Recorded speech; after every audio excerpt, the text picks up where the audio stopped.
Hi friends, చూడండి మా lucky గాడి అయితే కాలు అయితే బాగా అయిపోయింది ఫ్రెండ్స్. లాస్ట్ టైం అయితే దీనికి యాక్సిడెంట్ అయింది, బైక్ కొట్టేసిందని చెప్పాను కదా. 3 days అయితే ఇంజెక్షన్స్ వాడాము. 3 days అయితే అసలు లేదు పైకి, పండుకొని పాలు తాగితే అట్లాగే పడుకొని ఉండింది. 3 days తర్వాత అయితే కొద్దిగా లేచి చిన్నగా నడుస్తూ ఉండింది, కుంటుకుంటా. ఇప్పుడైతే కుంటుకోవట్లేదు, కొద్దిగా బాగా మంచిగా అయితే నడుస్తాం ఫ్రెండ్స్. మంచిగా నడవడం, కొద్ది ఫుడ్ అంతా బాగా మంచిగా తింటూ ఉంది. చూడండి, స్నానం చేపిస్తే ఎంత బాగా కూర్చొని నీట్గా అయితే తుడిపించుకుంటూ ఉంది. చూడండి, కూర్చొని అయితే అటు ఇటు కదలకుండా ఎట్లా కూర్చోబెడితే అట్లా కూర్చొని తుడిపించుకుంటా ఉంది. చూడండి ఫ్రెండ్స్, అందరూ నా వీడియోకి లైక్ కొట్టండి ఫ్రెండ్స్, నా ఛానల్ని సబ్స్క్రైబ్ చేసుకోండి.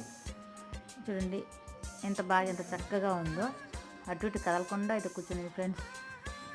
చూడండి.